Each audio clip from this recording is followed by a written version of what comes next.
కావలి పట్టణంలోని బుడంగుంట దళితవాడలో విద్యుత్ శాఖ వ్యవహరించిన తీరు అన్యాయమని కావలి మాజీ ఎమ్మెల్యే ప్రతాప్ కుమార్ రెడ్డి తెలిపారు. గురువారం ఆయన మీడియా సమావేశంలో మాట్లాడారు. ఇటీవల బుడంగుంటలో విద్యుత్ సిబ్బంది మూకుమ్మడిగా వెళ్లి వినియోగదారులను భయభ్రాంతులకు గురిచేస్తూ విద్యుత్ కనెక్షన్లు ఏ విధంగా తొలగిస్తారని ప్రశ్నించారు. ఎస్సీలకు ఉచిత విద్యుత్ పథకం అమలులో ఉండడంతో వారు అదనంగా వాడే విద్యుత్ బిల్లులు ఒకేసారి ఎలా వేశారన్నారు. ఒకవేళ అదన వాడకం చేస్తే అవగాహన కల్పించి విద్యుత్ బిల్లులు కట్టించాలన్నారు. వందల సంఖ్యలో ఇళ్లకు విద్యుత్ తొలగింపు చేసి వారిని అంధకారంలో ఉంచడం సరికాదన్నారు. అదేవిధంగా పుల్లారెడ్డి నగర్ వద్ద గుడి బడి ఉండే ప్రాంతంలో బార్ అండ్ రెస్టారెంట్ నిర్మాణం ఏ విధంగా చేపడతారని అధికారులను ప్రశ్నించారు. స్థానికులు వ్యతిరేకిస్తున్నా అక్కడే నిర్మాణం చేస్తుండడం విడ్డూరమన్నారు. ఈ రెండు సమస్యలపై వెంటనే చర్యలు తీసుకోవాలని ప్రతాప్ కుమార్ రెడ్డి ఆర్డీఓ వంశీకృష్ణను కలిసి కోరారు. ఆయన వెంట జంపాని రాఘవులు, గంధం ప్రసన్నాంజనేయులు, ఆర్కే కృష్ణారెడ్డి తదితరులు ఉన్నారు.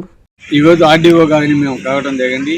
అదేవిధంగా మన బుడంగుంట కాలనీలో ఎస్సీ కాలనీలో రాత్రిపూట కరెంటు తీసేయడం, ఆ కాలనీ మొత్తానికి కూడా కరెంటు కట్ చేయడం మేము దాన్ని ఖండిస్తున్నాం. ఒకవేళ అటువంటి ఏదైనా చేయాల్సి వస్తే ముందుగా వాళ్ళకి ఇన్ఫార్మ్ చేయాలి.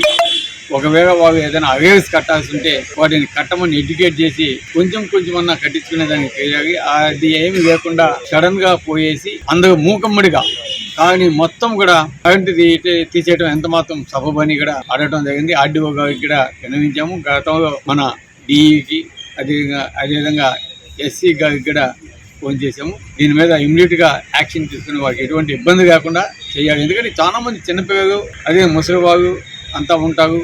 రాత్రిపూట కరెంటు ఏదంటే చాలా ఇబ్బంది పడతారు. అదేవిధంగా ఆ ప్రాంతంలో కూడా ఎక్కువ మురుగునీరు నిల్వ ఉంది కాబట్టి దోమల బెడద కూడా ఎక్కువగా ఉంది. అటువంటివి లేకుండా వారికి ఎటువంటి ఇబ్బంది కాకుండా చేయాలని ఆర్డీఓ గారికి కోరమైంది. దాంతోపాటు ముఖ్యంగా ఈరోజు మన సత్యనారాయణ స్వామి గుడి అంటే పుల్లారెడ్డి నగర్కి పక్కన, బృందావన కాలనీకి పక్కన, అదేవిధంగా స్కూల్స్, టెంపుల్స్ అన్నీ ఉన్నాయి. అక్కడ బార్ అండ్ రెస్టారెంట్కి ఒక బిల్డింగు, ఒక టెంపరీ షెడ్ కడతా ఉన్నారు. దాన్ని అక్కడ కాలనీ వాసులంతా వ్యతిరేకిస్తున్నారు. అదేవిధంగా గుడికి వచ్చే భక్తులంతా కూడా వ్యతిరేకిస్తున్నారు. అయినా కూడా దాన్ని ఎవరు కూడా పట్టించుకోలేదు. ఇది కరెక్ట్ కాదు. అటువంటి ప్రదేశాలు ఎందుకంటే కొన్ని నియమ నిబంధనలు ఉన్నాయి. అటువంటి పర్మిషన్ ఇచ్చేటప్పుడు గుడికి ఎంత దూరాన్ని ఉండగా, బడికి ఎంత దూరం ఉండగా, అదేవిధంగా రెసిడెన్షియల్ నివాసాల పక్కన పెట్టకూడదు అని ఉంటే అందులో అది పెట్టకముందు ఇవంతా కూడా వ్యతిరేకిస్తున్నారు. కాబట్టి దాన్ని నిరుపేదకు చేయాల్సిన బాధ్యత తప్పకుండా ఎక్సైజ్ డిపార్ట్మెంట్, అదేవిధంగా రెవెన్యూ డిపార్ట్మెంట్ మీద కూడా, మున్సిపాలిటీ మీద కూడా ఉంది. కానీ ఇవంతా కూడా ఎవరు కూడా చర్యలు తీసుకున్న దాఖలు అయితే కనిపించడం లేదు.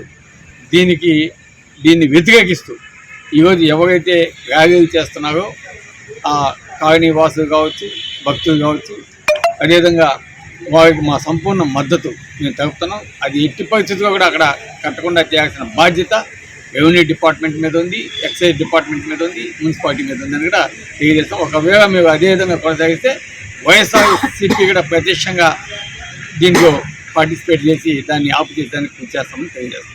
వివాహ వేడుక జరుపుకోవాలా, సమావేశాలు, సభలు నిర్వహించుకోవాలా, మరి ఏ శుభకార్యానికైనా కావలి పట్టణంలో మీ ముందుకు వచ్చింది ఎస్ఎంకే కన్వెన్షన్. పచ్చని పొలాల మధ్య నేషనల్ హైవేకి ఆనుకొని నయారా పెట్రోల్ బంకు ఎదురుగా 5 ఎకరాల సువిశాల ప్రదేశంలో అధునాతన సౌకర్యాలతో ఎస్ఎంకే కన్వెన్షన్ నిర్మాణం. 1000 సీట్ల కళ్యాణ మండపం, అందమైన వేదిక, సెంట్రల్ ఏసీ, 360 kV జనరేటర్ సదుపాయం, 1000 మందికి విశాలమైన భోజనశాల, సువిశాలమైన పార్కింగ్ కలదు. పక్కనే 500 మంది సీటింగ్, అక్కడే భోజనశాల, 160 kV జనరేటర్ సదుపాయంతో మరో మినీ ఏసీ కళ్యాణ మండపం, పక్కనే ఆహ్లాదకరమైన ఉద్యానవనం. వచ్చే అతిథులు ఎక్కడో వెతుక్కునే అవకాశం లేకుండా 18 డీలక్స్ రూమ్స్ తో లాడ్జీ, సేద తీరేందుకు స్విమ్మింగ్ పూల్, అవుట్డోర్ మండపం కలదు. ఇంకెందుకు ఆలస్యం? మీ వేడుకకు వేదిక మీ SMK convention. Proprietor Janakarla Rajasekhar Yadav, Kavali. Cell 9182865073, 9866160199.